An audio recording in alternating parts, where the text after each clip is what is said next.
On this podcast, it's revealed. For the breakdown, let's ignite. Black and gold, we're taking flight. Every story, every fight. For the breakdown, every night.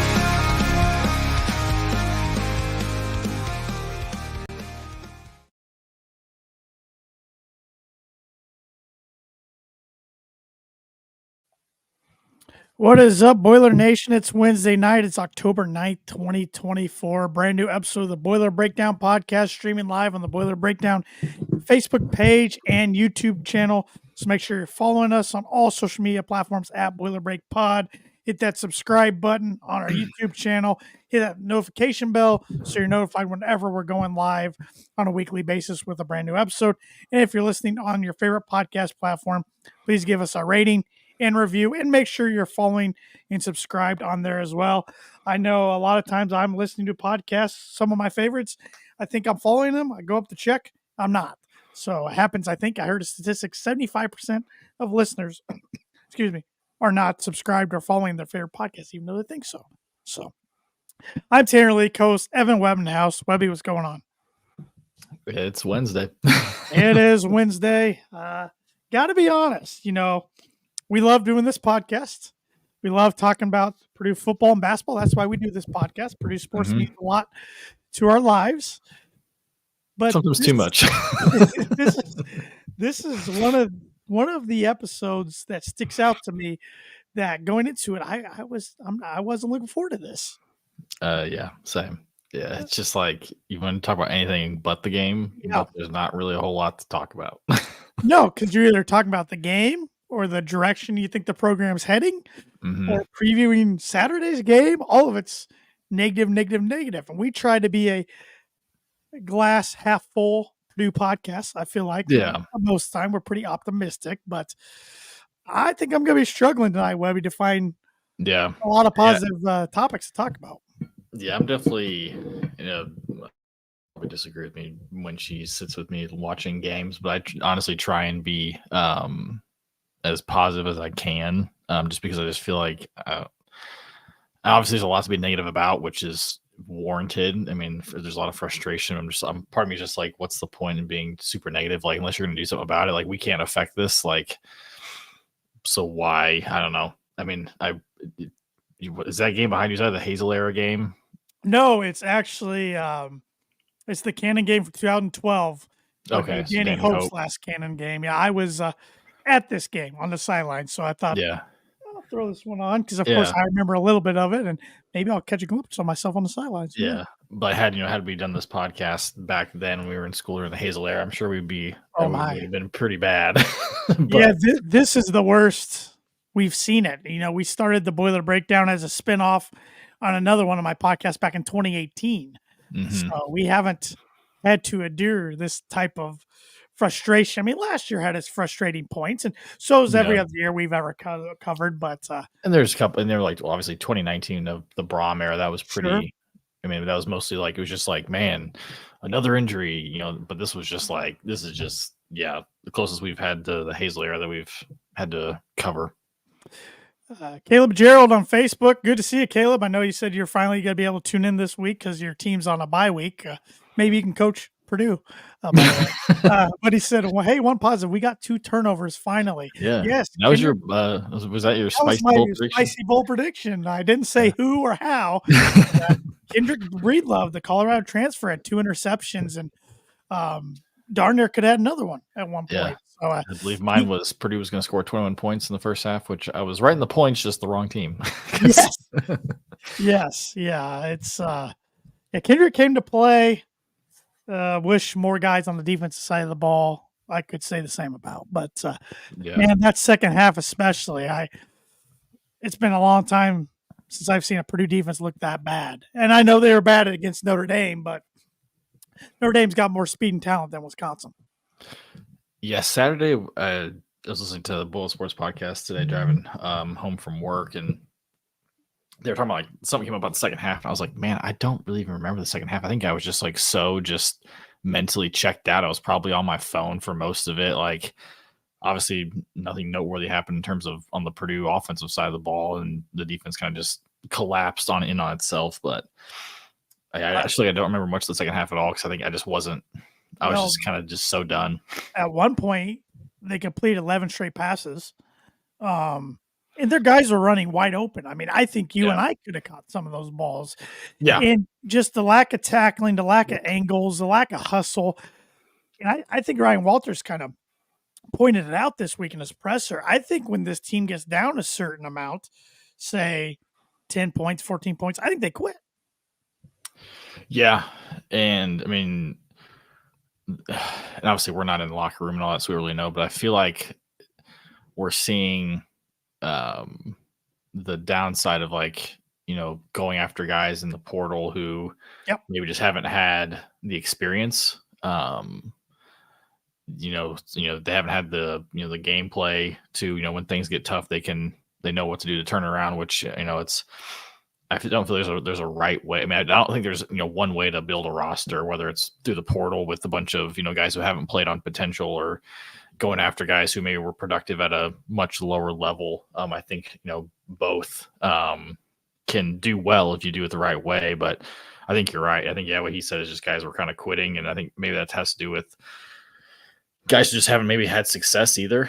Maybe they come from maybe they left a situation where they weren't having success. And, that can be a struggle as we kind of see even on the basketball side. I think what really gives me hope, no matter who's on the roster now for basketball, is the fact that, a lot of these guys have been through, they know now, and now which is again, still crazy to think about it from a Purdue standpoint. Like, these guys know what it takes to make a national championship, and they can, and Fletcher were sophomores, so they're, hopefully we still have 2 more years of these guys, and they can kind of pass that down to, younger guys on the team.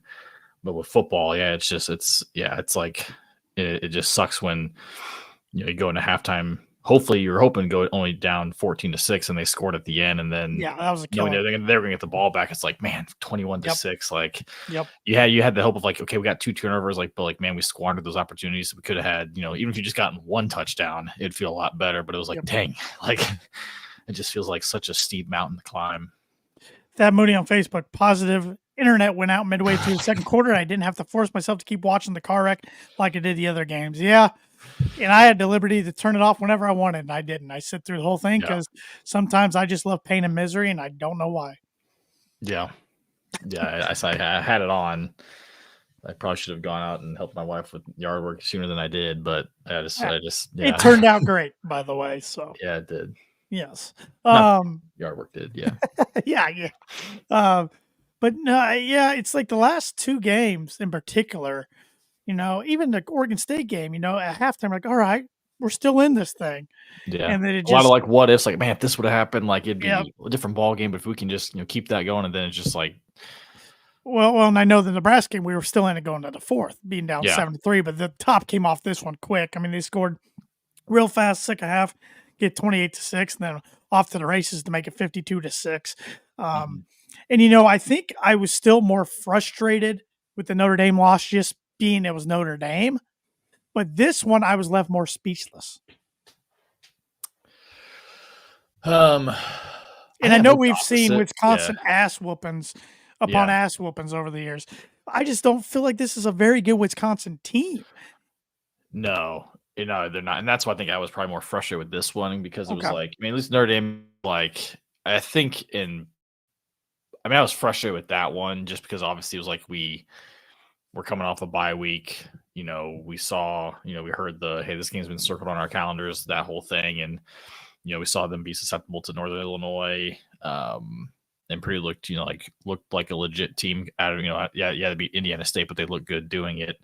I think I was more dumbfounded that one. This one was more just frustrated because I was like, they're on a backup quarterback. This is a mediocre at best Wisconsin team. And they just look like it was, the hate. Like I said, I hate calling the Hazel there, but it looked like one of those where it's just like, they had 3 guys running for 200 yards on us. Yeah, for sure. I mean, Braden Locke, you were just mentioning him, backup quarterback. as Tyler Van Dyke's out for the year with torn ACL. At first, he looked like kind of like a backup a little bit. He threw those 2 picks, but the stat line into the game, 20 for 31 for 359 yards, 3 touchdowns, 2 picks. The 359 yards is good enough for 4th all time in the Big Ten game for Wisconsin. And I have one of my former reps sent me, because he's a Wisconsin fan. He sent me because so it makes it worse. It reminded me of the Music City Bowl, where like their fan base was so down on their team. And then they just whoop the crap out of it. It's like, and then like, oh, hey, we're still, hey, whatever. It's like, no, this is not work. But he said he's the first Badger QB to throw for 300 plus yards in a Big Ten football game since Joel Stave in 2015.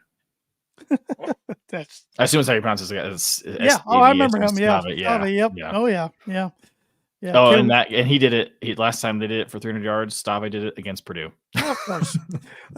Caleb Gerald, I'm struggling to come up with anything else positive. Defense has done well first half, last 2 games, but offense is still in February preparing for spring ball. Yeah, this was the first game with interim OC Jason Simmons. I thought he tried some nice things in the first half. Yeah. Outside the first play was a rollout. Rollout for a first down. We saw a rollout. Move the pocket a little bit. But the red zone play calling was not good. That's been a Purdue struggle for as long as I can remember. Even Tiller struggled sometimes in the red zone for whatever reason. We just get too cute with the Ryan Brown option, which I feel like I didn't have a problem with him doing it. It was more so keeping Hudson Card in the game, because I'm like, Hudson could do that exact thing. Right. And I felt like right when I saw Hudson go to wide out, I'm like, well, it's a run play of some sort with the quarterback. Yeah. It was too obvious. I mean, they could have sent Hudson out there and actually ran a pass play with Ryan Brown. I still wouldn't mind Ryan Brown to being in for certain run packages, kind of like Purdue used Rob Henry his freshman year before he took over as starter due to Robert Marve injuries. But I just felt like it was too calculated, too predictable. But other than that, the second half, the offense looked more of the same as it has. But hopefully he gets more comfortable. I liked him being on the sideline instead of in the press box. Yeah. Hopefully he gets more comfortable going forward the rest of the season. Because I think he's going to try things that Graham Harrell didn't. So. Yeah. So, I liked what we saw. Like I said, I know it didn't work, but, it was nice to see them try something. I had interacted with one of the Illinois podcasts from our former network. He was a Bears fan. He looked like Shane Waldron calling the option play like he did against, I think it was the Colts, where like it just didn't work. Caleb Williams it just didn't work out, and it kind of it reminded me of the same thing, where it just that one I didn't really get. It was too cute. But it was nice. At least we were actually down in the red zone. I guess that's positive. We got in the red zone twice. Only came away with 6 points in the first half. I guess another positive. Hudson Card had no turnovers, so he snapped this 3-game streak of pick sixes. Yeah. He was 11 for 21 for 111 yards, no touchdowns, no picks. I thought he battled his ass off, though. I mean, when you hold the ball for 21 seconds on I couldn't believe it was that long. I knew it was long, but I heard that and I was like, that's a joke. It's a joke, right? It was like exaggeration. Like, no, it actually was 21 seconds. I mean, he was running, scrambling, juking. And nobody got open. I mean, it's just that is the wide receiver core in a nutshell. Nobody gets open. I don't know if they just don't have the speed, route running ability. I don't know what it is. Not running hard. I don't know. Yeah. Why don't you come back to the ball? That's what you're supposed to do. Kind of like in basketball when your guy gets trapped. Come back to the ball. I don't know. I'm just at a loss for words when it comes to targets for him. And his protection is not very good. I mean, Jamal Edrin came back after missing 2 games. Thought that might give the offense a boost. No. 2 receptions for 26 yards. Max Clare, 2 for 26. Mockbee, 2 for 25. Denylin Morissette, 1 for 13. Tibbs, 1 for 10. Elijah Jackson, which it was nice to see them wrinkle him in there a little bit. 2 for 7. Bibber, 1 for 6. Shamar Rigby, 1 for 4. So 12 receptions for 117 yards, with the long being Max Clare reception for 22. Yeah. We just don't have big playmaking ability. No. Yeah, that's just. Yeah, I don't know. Yeah, I don't know what to say. I mean, maybe CJ Smith comes back. Tom Dienhart reported he was full pads catching passes at practice yesterday. Yeah. So and I don't know how good he is. All Yeah. we've heard is he's fast, fast, fast. Well, at least if he's real fast and you put him out there, the defense has to account for Count that. for him. Yeah.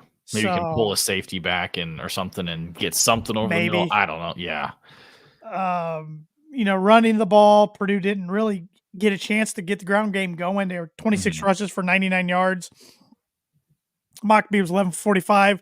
Jaheim Merriweather, the true freshman, the fourth string running back, technically, he had a nice run of 35 yards, but then it ended up in a fumble, a Yep. lost fumble. Elijah Jackson, 2 for 13. Reggie Love, 4 for 12. Hudson, 5 for 5. Ryan Brown, 2 for -10. Mhm.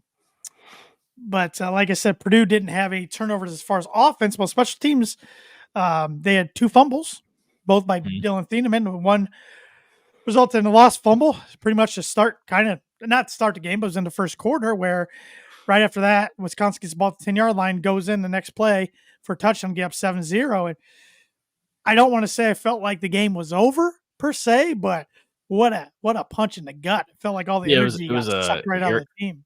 here we go again, like, Yeah. type of thing. So it was just, I mean, it reminded me, against Oregon State, Yep. defense gets that fourth down stop in your own territory or in their own territory. When offensive John fumbles it, defense got the stop in the first possession.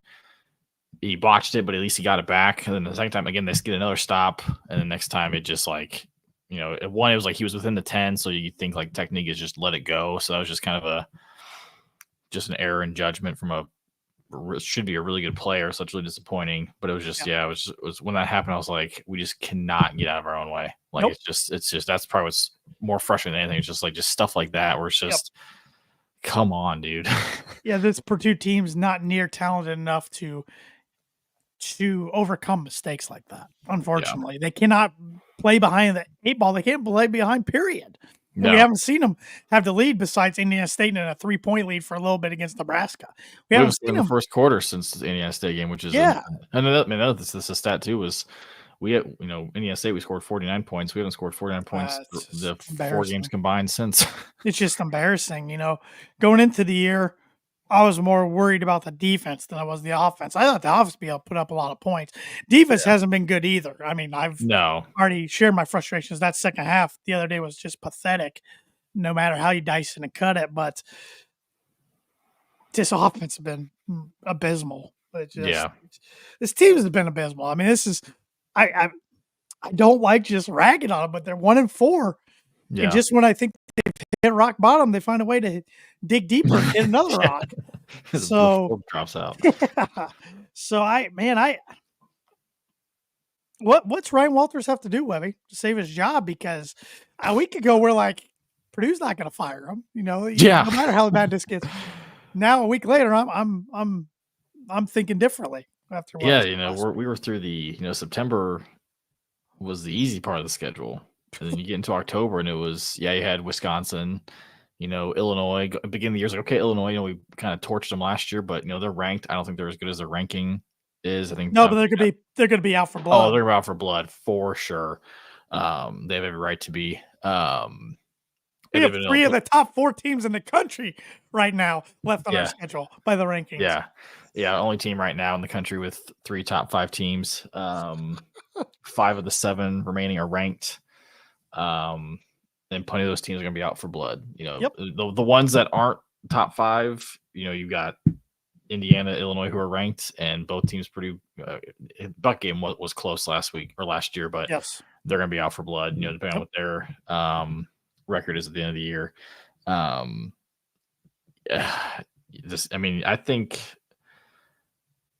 I just feel like I think what can give him a chance is like we just have to look competitive. I mean, I'm expecting that's what worries me is like if we lost by whatever we lost by on Saturday to Wisconsin, that was average. Like, what the hell is Oregon going to do? What is Ohio State going to do at Ohio State? Oregon's probably going to come in pissed off, assuming they lose to Ohio State. Ohio State could easily score 80 points and then call off the dogs. And what they've been doing is like when they have called off the dogs like pretty early on. So it's like do they do that in the second half? Like do they get up 50-0 in the first half and then just we've seen it.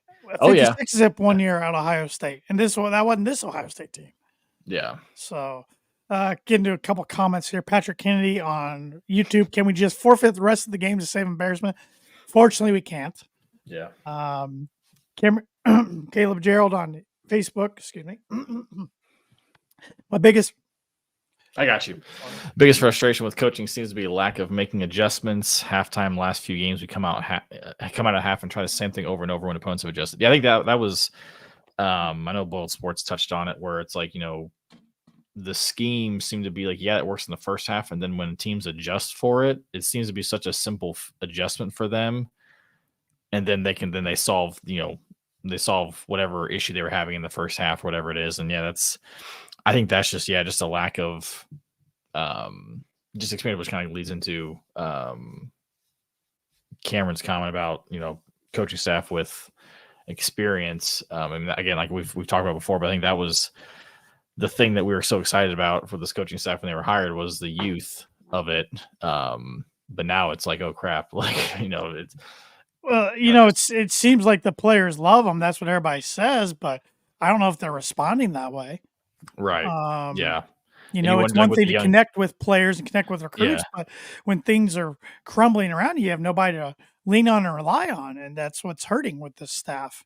Right. And and I kind of brought it up in our group chat the other day. It's like, I wonder if, maybe these coaches, they're players, coaches and all that, and like these guys, like playing for them, but are these guys able to kind of turn off separate the coaches, my guy versus like, right.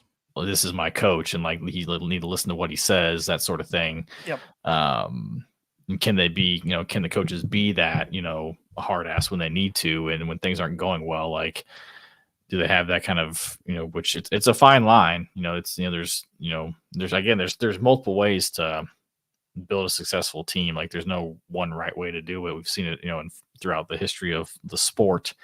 But whatever's going on right now is just obviously not working, and it's horrible. Mitch Melton on Facebook. Why did we take out our QB1 out in the second half like we were up? It was very evident first string needed the practice. Oh, I definitely hear that. I think it's more so they left him in the whole time there against Notre Dame, which was surprising. Yeah, and people bitched about that. Like they got mad that he left him in as long as he did. So it's like, I think it was just can't afford to get him hurt because unbelievably enough, you think this offense can't get worse than it is. Take Hudson Card out, it gets worse than it is right now. So, which is hard to believe, I know, but that's the only thing I can think of.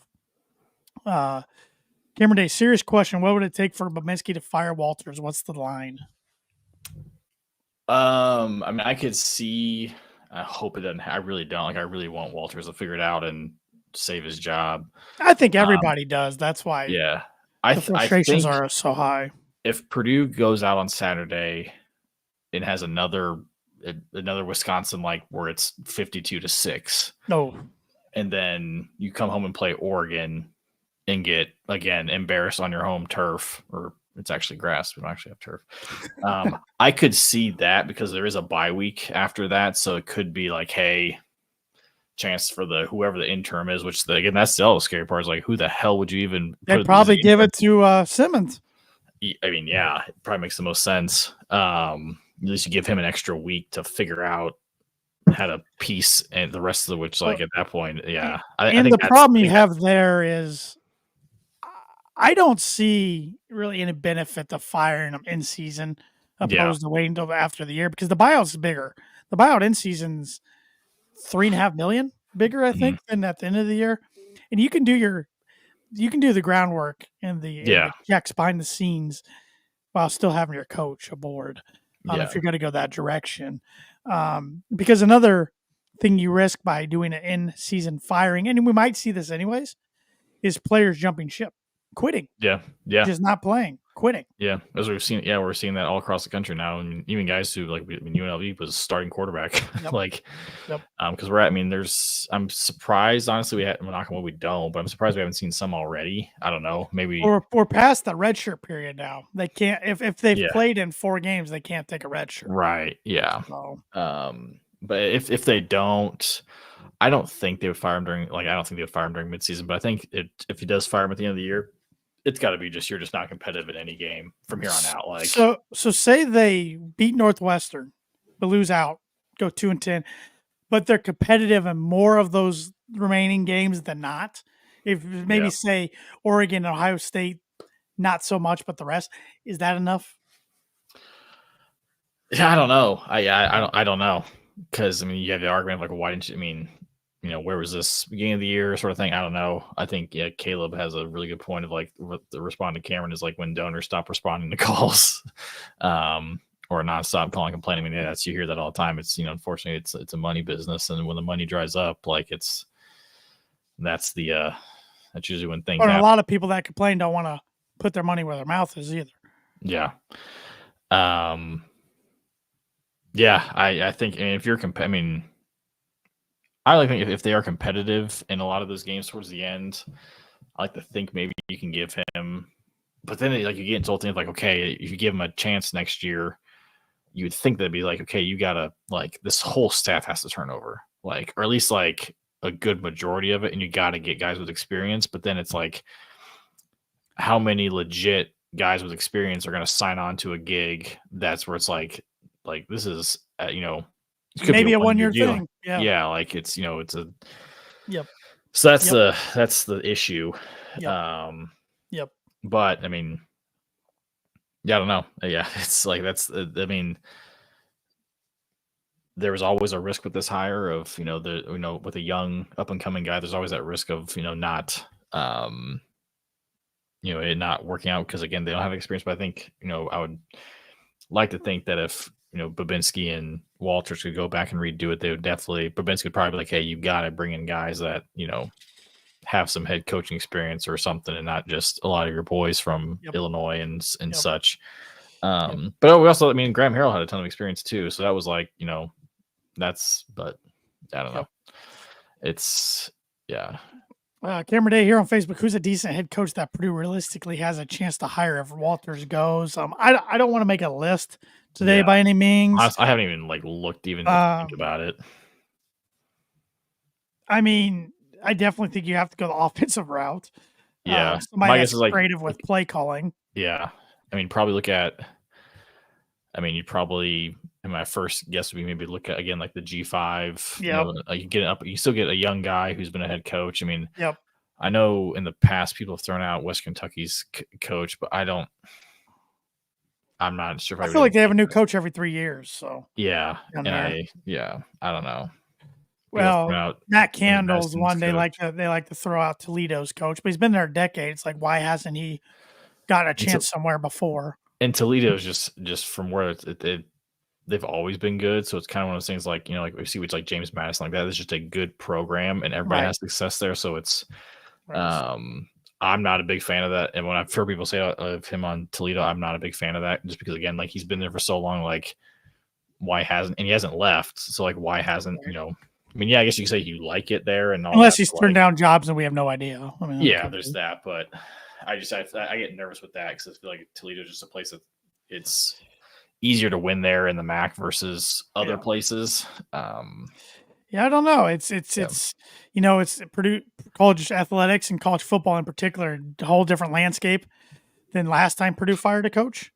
And hired a coach. So, you know, I don't know if money's going to be as important of an objective as it was back then, but I hate that we're talking about this already. Five games into the season, but here we are. I mean, it's something you can't just beat around the bush about. You have to discuss it. You have to discuss it. Doug and Angie Lotta said talking about Matt Candle. He's an offensive coach. Saban started at University of Toledo. Yep, he did before going to Michigan State, then LSU, then the Dolphins, then Alabama. Yep, and Alabama fans are already not happy with their head coach. So, hey, maybe if DeBoer loses 3 or 4 more, maybe he's out after 1 year. I see people throw out Shep's name, and that's another one. I don't know. Pass for me. It's like I just feel like it's just another Walters type hire. Same thing. It's just on the offense side of the ball. Yeah, he hasn't been a head coach.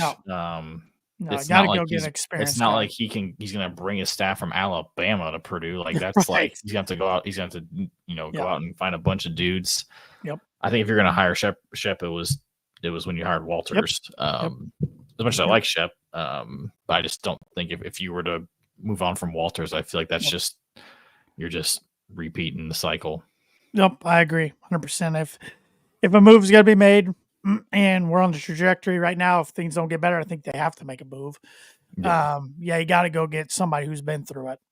Yeah. Absolutely. Whether they're an active head coach or not, Yeah. having that experience is vital. For sure. But turning the page from Wisconsin, a game I never really want to talk about ever again. We've already had 2 of those this year. That's not a good thing. Looking ahead to Saturday's game, a battle for the cannon. Jeez. A series that's been really kind to Purdue. Historically, Purdue has the series lead, 48 wins to 45 losses, 6 ties. It's interesting at Ross-Ade, it's pretty much dead even. It is dead even, 23, 23, and 4. On the road at Memorial Stadium, Purdue has a record of 25, 22, and 2. 4-game winning streak in this series, and they won 15 of the last 19. Joe Tiller was 6-2. Jeff Braun was 5-1. Daryl Hazel, before Braun, was even 2-2. Yeah. Danny Hope was 3-1. And so far, Ryan Walters is 1-0. So last year, Purdue won on a homecoming game against Illinois, 44-19. The year before that, they beat Ryan Walters and staff when Illinois was ranked 31-24. 2021 was a ugly game, but it was a 13-9 win. 2020, the COVID year, was a 31-24 win in Champaign. The last loss Purdue saw in this series was 2019, and one of the rainiest games I can ever remember at Ross-Ade Stadium, 24-6 loss. The last time the Boilers have lost in Champaign, you got to go back to my freshman year in college in 2010, when Sean Robinson started quarterback over in Champaign, and Fighting Illini won by a score of 44-10. Yikes. So it's been a very kind series to Purdue. Of course, the last time Purdue was as big of underdogs by the betting lines as they're going to be this Saturday, which is 19, was in 1990, and the Illini won 34-0 that day over the Boilers. So, and I guess the series was not kind from Purdue from 1988 through 2000 or through 1993. Illinois won all those games.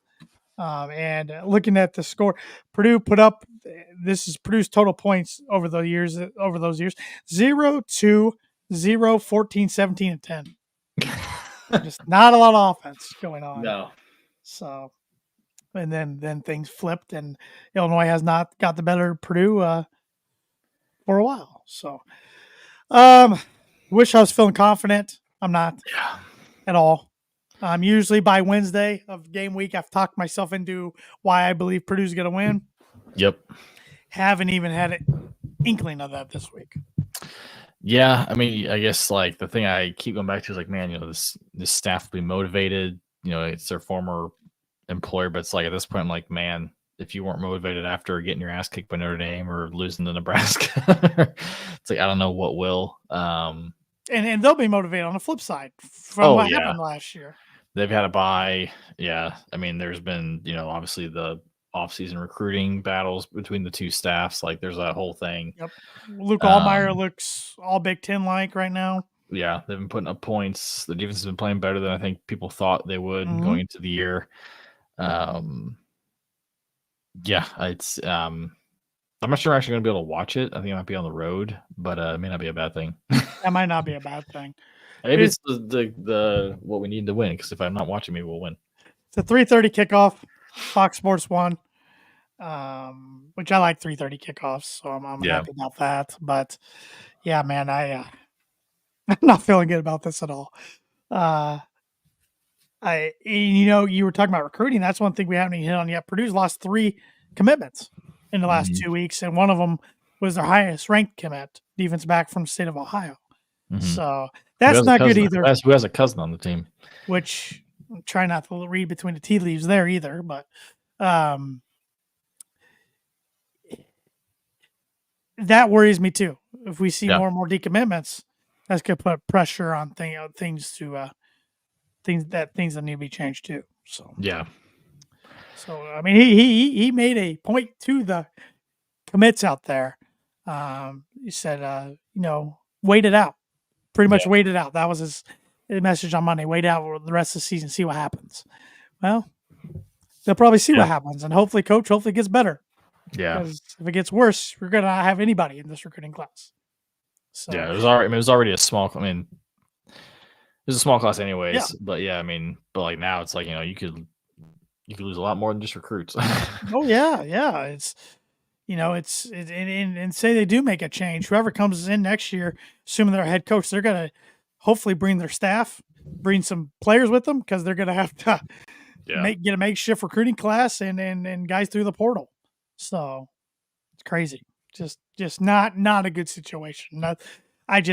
I'm just baffled we're in this position after 5 games. I thought, I think we both had Purdue 2-3 at this point in the season in our preseason predictions, but we thought they'd be competitive in losses and not just look like they don't know how to play fundamental football. That's the thing that's so concerning.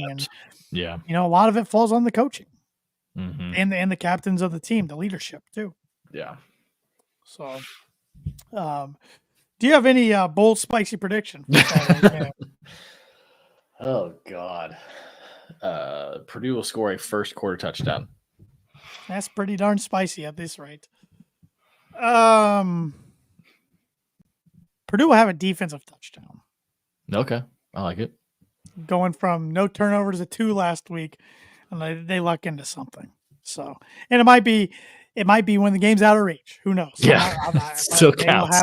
They will have a defensive touchdown. That's my spicy, bold prediction of the week. And before we go any further, want to pay a few bills real quick and let you know who this podcast is brought to you by. And one of our sponsors is Mad Mushroom, who's been serving Boilermakers since 1993. They're located in the heart of West Lafayette, and they're known as the home of the original cheese sticks. But whenever Evan or I visit, we like to sit down, have an ice cold beer or multiple if you're watching this game. And while trying out their latest pizza of the month, which we do have the pizza of the month graphic this week. It's October, so Oktoberfest is the pizza. It's amber ale beer cheese topped with cup and char sausage, pepperdew, peppers, dill pickle slices, and mozzarella cheese, starting at just $14. So next time you're in West Lafayette or on Purdue's campus, stop in and tell them the Boiler Breakdown sent you for $5 off any order over $20. Any Boiler Breakdown listener or viewer can also use the coupon code BREAK5, BREAK, all caps 5, to claim your discount online at madmushroom.com. That's Mad Mushroom. Feed your head. If you have no place to watch the game, great place to watch the game on Saturday. I got some other spicy bold predictions. Ray Davis on Facebook said Purdue will lead at half. Sign me up, Ray. Sign me up right now. Caleb Gerald, if Purdue scores a touchdown on the first drive, all bets are off. Yeah, I mean, sign me up for that too. We haven't seen that with this team is like what happens when because we haven't had a lead since Indiana State, but like what happens if something can go 3-0 against Nebraska? That's true. Sorry. Right. My bad. Yeah. That's the whole 3 minutes. 7-3. I would take it. Like, I would take it. Yeah. I mean, you never know, like what just a little bit of good fortune. If you could tell me Purdue would get a win, it could be 2-0 for all I care. I don't care how ugly it is. Just if they could somehow get out of Champaign with a win and the cannon's still in tow, that'd be great. You'd be hilarious too. Oh, would. Couldn't happen to a better fan base. Yeah. So Sean Evans is in the house, as you texted Andrew and I, the host of Hot Ones, the really popular YouTube show. Is he an Illinois grad? He is, yeah. Makes sense. Big fan of Sean. I love his show. He's a big White Sox fan too. He's being a Chicago guy, but no wonder why he eats hot wings for a living. Ain't a misery. Yeah, but he is a proud Illinois grad. I think he's been at a few basketball games. But I don't know. I don't know why I want to say he was at the Purdue game last year. I don't know if I could be making that up, but I feel like I don't know. I could just make that up, but yeah. Sounds good to me. Yeah. Sounds good to me. So, well, you want to predict some Big Ten games?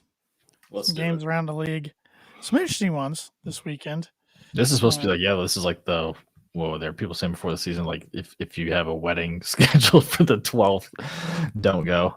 Well, and like last week around college football was supposed to be a snoozer of a week, and it was awesome. The most wild, exciting week we've seen yet. Yeah. 6 top 25 teams knocked off by unranked teams. Shout out to Vanderbilt. That's awesome. That was awesome. It's football. You never know. Yeah. You never know.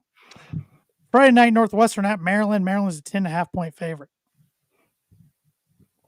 Give me Maryland. I watched a little bit of Northwestern versus Indiana, and Northwestern's not good.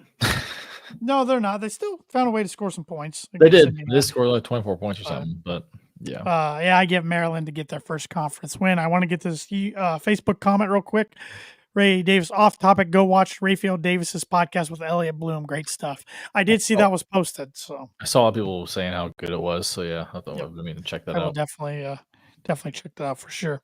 Wisconsin at Rutgers, who's a 2.5-point favorite. What did Rutgers do last week? I can't remember. They lost 14-7 to Nebraska. Nebraska, yeah. They get the bounce back win. Wisconsin's. I don't think they figured anything out on Saturday. I think they just played. Got a little banged up too. Yeah, they did. Which didn't help us. Give me Rutgers. I'll take Wisconsin to be different. Okay. I don't know. Something about that Rutgers name still just I can't. They're a good football team this year. I don't know. Something won't let me pick them. Washington at Iowa. Iowa's a 3-point favorite. Iowa coming off a 35-7 loss to Ohio State, which is nothing to be ashamed of. Washington, coming off a pretty good home win against Michigan. I'll take Iowa. I'm taking Iowa too. I think they bounce back at Kinnick. Yeah. Number 4, Penn State, 4.5-point favorites at USC. If USC loses this game, Lincoln Riley's sitting at 3-3. His seat could be getting pretty warm. Yeah, when they fell from obviously losing at a not very good Minnesota team. Oh, no. And they're lucky it was played in early October and not November, as we talked about previously, and they fell from 11th to unranked. Give me USC. I just feel like this is a classic. I mean, obviously Penn State just has to travel way out west. This feels like a classic James Franklin. Yes, and USC's not ranked, but they still have talent. I mean, Miller Moss can still spin the ball. I'm taking USC as well. I'm right there with you. I think Penn State hasn't been overly impressive to me. They're lucky they played UCLA the other day. Yeah. So, game of the week, no matter how you cut it. Number 2, Ohio State, 3-point favorites at number 3, Oregon. This could be awesome to watch. This could be, yeah. I will not be able to, unfortunately. Give me the Buckeyes. I just think they're a team on a mission this year. I'm right there with you. I think Oregon's good. I think Ohio State's elite. Yeah. Give me Ohio State. In Minnesota, 5-point favorites at UCLA. Yeah, give me Minnesota. UCLA is right there with Purdue, if maybe not a little bit. I don't know. Right now, they probably are a little better. UCLA is garbage, but I'm taking them. Okay. I'm taking them. I think Fleck is pounding his chest right now up there. They're feeling good about themselves. They got to make the flight out west and play in front of nobody, and he has to eat some humble pie while he's rowing his boat back to Minnesota. So, just a second, Webby, if you want to talk about some top 25 games, my wife's giving me a call real quick. I better. Yeah, no problem. See what she needs. Let's see, we got on other Friday night game. We got number 16 Utah at Arizona State. It's a 10:30 kickoff on ESPN. Utah 4-point favorite. I'll take the Utah. Both teams are 4-1. Arizona State coming off a win against Kansas. Give me Utah on that one. I think they cover that too. Excuse me. Man, poor South Carolina. South Carolina going to Alabama on Saturday. It's a noon game on ABC. Alabama's a 21-point favorite. I think Alabama takes a lot of anger and frustration out on the Gamecocks. I think they win. I think they cover. Although there's definitely a lot of questions surrounding that Alabama defense. What was it? I think before last week, Vanderbilt had only scored like 13 points in the entire Nick Saban era at Alabama, and they put up 40 last week. The locals are already getting a little restless. Even talking about DeBoer's attire that he's wearing. So we know it's bad. Let's see here. Another really good game. The Red River Rivalry. Number 1, Texas travels. Actually, no, this is going to be played in This is played in the Cotton Bowl. Duh. Texas against number 18 Oklahoma. Texas is a 14.5-point favorite. I'm going to take Texas to cover with that one too. I know it's a rivalry game, but I just think Texas is right up there with Ohio State, and they just got too much talent. What do you think, Tan? What games have you went over? I'm sorry, I'll get my. I only did a couple so far. I did Utah at Arizona State. Give me the Utes in that one. I said poor South Carolina having traveled to Tuscaloosa to face Alabama. Oh yeah, Alabama's gonna kill them. Gonna kill them. Yeah. Did you see the Alabama fans who were complaining about DeBoer, which honestly reminded me about Purdue fans talking about what shirt he was wearing? I was like, get the hell out of here. Yep. I think Alabama covers that. I was talking about was it Vanderbilt only scored like 13 points in the entire Nick Saban era against Alabama, and they put up 40. Like, that's wild. It's the one place you don't have to practice for crowd noise in the SEC, Saban used to say. They played that after the game. That was beautiful. Yeah. Vanderbilt did. Elite trolling. Yep. And then I was on the Red River rivalry. I think Texas covers. I don't think Oklahoma's that good. I don't think so either. I expect Quinn Ewers to be back under center, but if you got to go to Arch, he's pretty good too. So I think they're up there with Ohio State with just there's elite talent. Yep. Stanford travels to. It's now an ACC game. Notre Dame's not letting Stanford come in like they did 2 years ago and beat them. They'll take care of business. Hope I'm wrong. Let's see. You know what's interesting? We gave Notre Dame a lot of grief about their easy schedule this year, which it looked easy on paper. All of a sudden, though, Army and Navy are both undefeated. Yeah. So there was not so. Gosh, who it was? Brandon. I think it was Brandon Walker and his podcast with Mark Tice were talking about how they could both go undefeated, play in the American Championship game, and then turn around the very next week and play the Army Navy game because it's that's the week after championship week, which would be. But then it's like, what do you do with what do you do playoff wise? Because because what if one wins the championship and then the other team wins the next game and they both have one loss? You probably don't take either of them.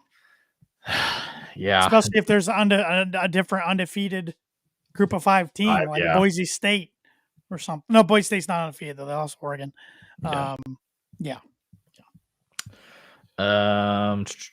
California, who had a tough loss. I'm so sick of Miami the last 2 weeks. Travels across the country, play number 22 Pitt. Pitt is only a 3-point favorite. Yeah, Pitt's 5-0. Pat Narduzzi's taking himself off the hot seat. I think I like Pitt in this one. Yeah, give me Pitt. That loss to Miami that's a potential loss that can just crush. If you don't, it can crush you. We've seen it. 2004 game day. Oh God. Let's see here.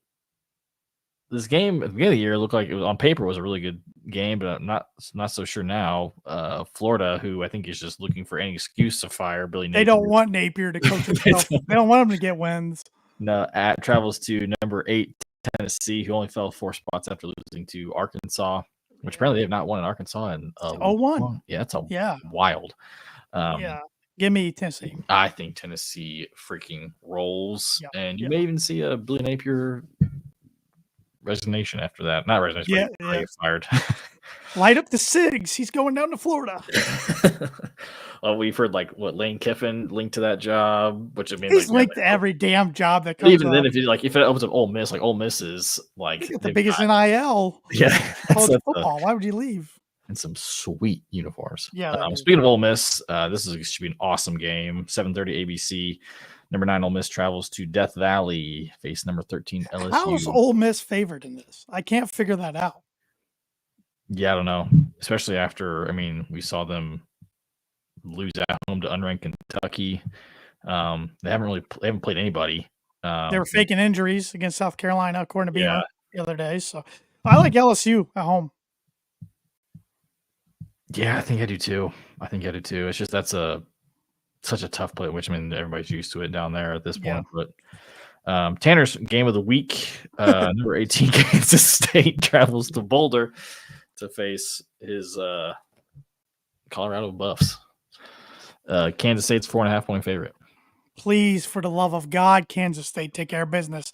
I can't stand Colorado. Like, I was looking at Colorado's schedule the other day. I'm like, oh my God, there's a scenario they do get hot, make the playoff. It's a la Indiana right now. Oh God, IU, Colorado, and Notre Dame all make the playoff.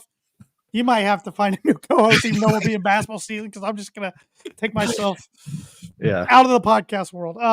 Give me Kansas State, because Travis Hunter's a dude. I enjoy watching a guy play football.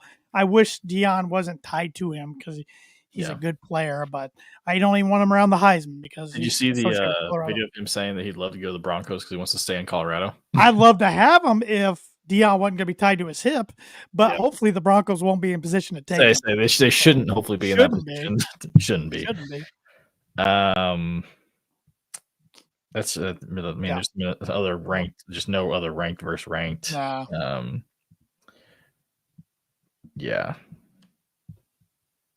All right. The Boiler game.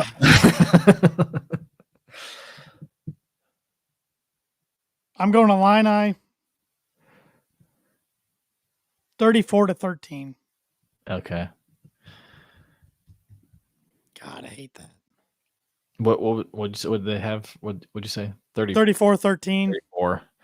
Yeah. I was gonna say Illinois 42-17.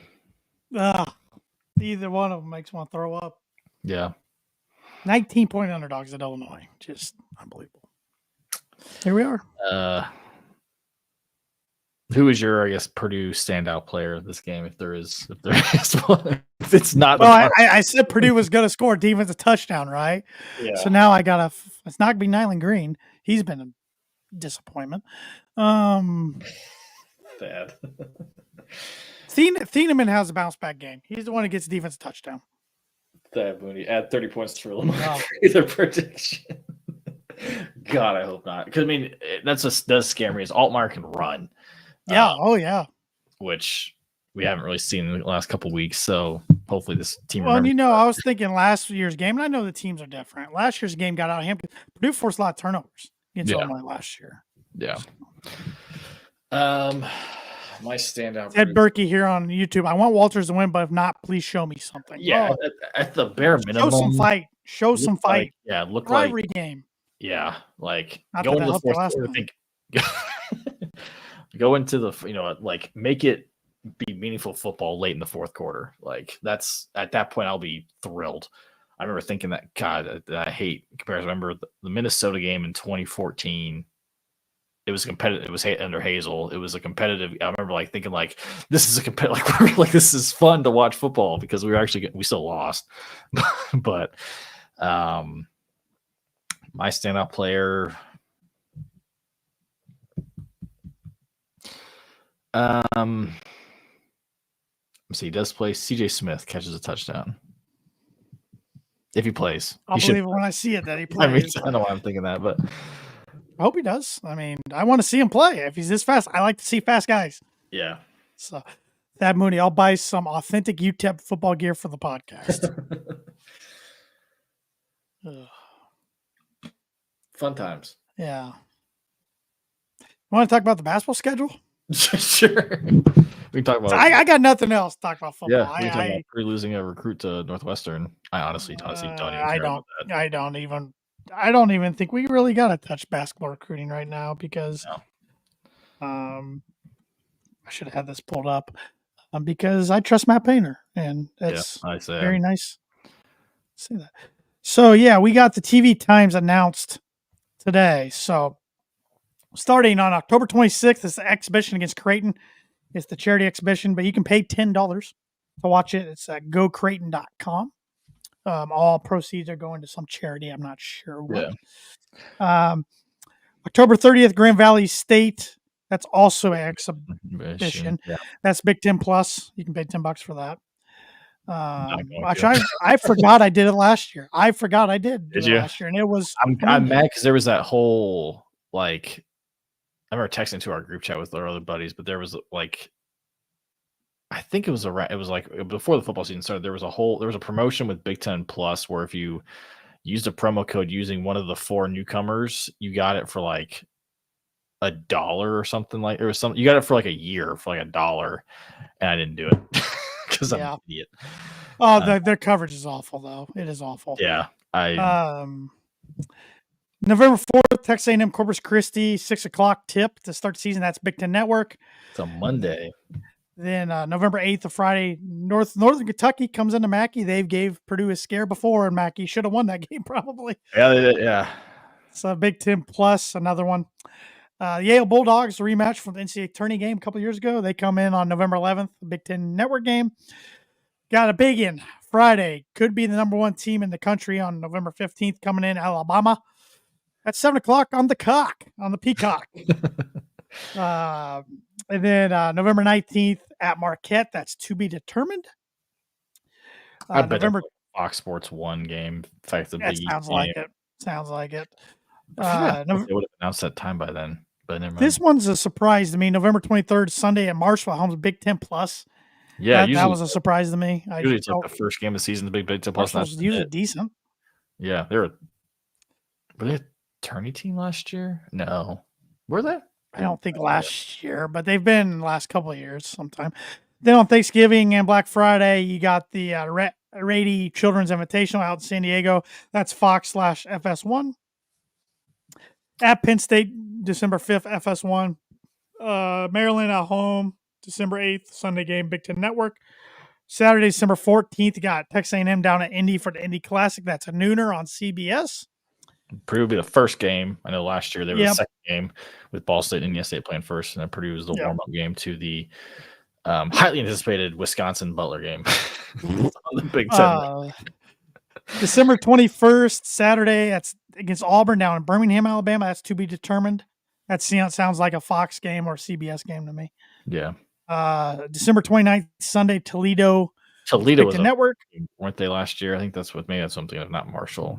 I thought maybe Toledo was, or they won their conference, or maybe just didn't win their. Maybe they didn't win their tourney, but they maybe won the MAC. Yeah, I don't know. Yeah, don't listen to any of what I say.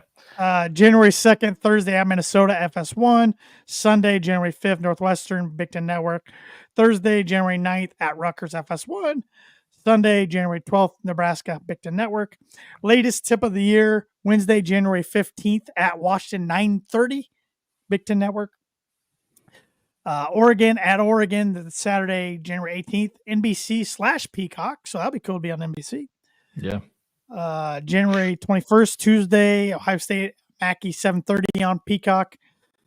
January 24th, Friday, a lot of Friday home games, Michigan, 8 o'clock. Fox, turn around the following Friday, January 31st, Indiana, 8 p.m. on Fox.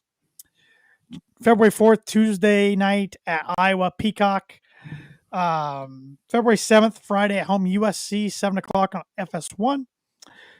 February 11th, Tuesday at Michigan, 7 o'clock on Peacock. February 15th, Saturday, Wisconsin at home at 1 o'clock on CBS. February 18th, Tuesday, the lone matchup with the Spartans at Michigan State, 7 o'clock on Peacock. February 23rd, Sunday at Indiana, 1:30 on CBS. So both Indiana matchups Friday and Sunday. No Saturday matchups, no week. Well, Friday's a weekday, I guess. Kind of. February 28th, Friday night game against UCLA, 8 o'clock on Fox. Senior night, March 4th, Tuesday, Rutgers, 7 p.m. on Peacock. And a lone matchup with the Illini, March 7th on a Friday at Illinois, 8 p.m. on Fox. A lot of Fox games, a lot of Peacock games. Mm-hmm. It's crazy. I'm going to go 33-0, including the warm-up games. One thing that stands out, I'm hoping to God that January 9th game against Rutgers, I'm hoping students are not back yet. That would seem like an early return, but yeah. I mean, I feel it kind of slighted that Purdue's, away Big Ten game is Minnesota, which chances are, having students there probably wouldn't matter. So I would have preferred a place that typically has coming off on a national runner-up year, you might get everybody's best shot, students or not students there. Places should be packed, I would think. That's true. And I guess if we're going to open up, I guess we're going to play Penn State and Maryland before then. Never mind. Yeah. I didn't have too many takeaways. Just how we knew we were getting a big Friday slate. Friday slate of home games, but a lot of Peacock and a lot of Fox. Used to a lot of in the past, a lot of like 9 o'clock Big Ten Network games. We don't have only 9 o'clock. Any game later than 8 o'clock is that game at Washington at 9:30. So that's not too bad. Like you said, win or lose, won't be going to bed till 2 a.m. Yeah. No, I mean plenty of national exposure for Purdue, which obviously should be with the Big Ten wanted with this new contract. But yeah, it's 1, 2, 3, 4, 5, 6, 7. Only 7 Big Ten Network games. Yeah, Big Ten Plus. That's crazy. That doesn't break my heart. No, not at all. Nothing against Big Ten Network. It's fine, but I'd rather have national games. Yeah. The real question is, how many games are we going to have Robbie Hummel on the call? A lot. Over under 50%. Over under 60%. I'm going. That's a lot. Oh, man, that's a lot. I'll say under. I'll say closer to 50%. Yeah. Still going to be a bunch. There was at one point I didn't want Robbie calling our games because we always lose a couple years ago. But now he's rising to become one of the best in the business. So, God, he did a podcast. Him and Goodman came back from their little hiatus. Oh yeah, they on their podcast. Yeah, they did an interview with Bill Self, and I'm just like, I just can't trust a word that man says. No. It's just like, oh man, he's cheated everywhere he's been. Yeah, always will. So, but Webby, before we wrap this up, let's pay some more bills here and let everybody know about our other great sponsor of the pod. Yeah, we've got the shop. They were bringing hometown apparel to the fans since 2011. Started in the garage. Now with their 3 retail locations across the Indianapolis area. Whether you're a Purdue fan, Indiana fan, I know a lot of Indiana fans are real happy right now, unfortunately, for us. Ball State. Give their schedule at least 10 of the 14 Big Ten teams. They're also 6-0. Yeah. That's all. Easily. We wouldn't be, but no, we wouldn't be. But probably 4-2, maybe at the worst. Yeah. Anyways, plenty of apparel for all things Indiana. I actually went to their Broad Ripple location last weekend and bought the new Simple logo tee. It was not available online. It was sold out, but I went in store to find it. Super comfortable, fits really well. They've got awesome stuff. There's a few other shirts that I could have bought had my wallet allowed me to. Oh yeah, always. But if you're looking to buy something online, you go to shopindy.com, use our promo code breakdown, all caps breakdown, you get 25% off your entire order. Yep. Don't wait. Christmas right on the corner. So yeah. Perfect Christmas gift. Any final closing thoughts? We made this podcast a lot longer than I thought we would. Yeah, I was like, are we going to do like a 20-minute podcast? I was ready to rock 20, 30 minutes, be done. But yeah. Thank you to everybody who commented. It helps out. I guess if for whatever reason, if you want to hear my thoughts again, I should be making an appearance on an Illinois podcast. I think we're bless your heart. With a Illinois podcast that we used to be kind of affiliated with. Illini Cast? Illini Cast, yeah. I think he pumps out content like crazy. Oh, they do a good job. They do a really good job. And seem to be one of the good ones, we'll say, of the Illinois fan base, and there's some schools that used to be on that network we were involved that we would have not accepted the invitation to be on their pod. So, but yeah, so I should be doing that. It should be a pretty short segment. I say I'm not gonna be a whole lot for me to talk about. As Nikki here says, just joined to Madison worse in person. Oh. At least you're in Madison. Like Madison's a pretty awesome town. It's unfortunate I had to go to the game. Like I have a feeling I've never been. Never been to Wisconsin or Camp Randall. I wanted to go to the game. So I have a bunch of friends who went to Wisconsin, and we ended up people ended up not wanting to buy tickets, so we went to a bar.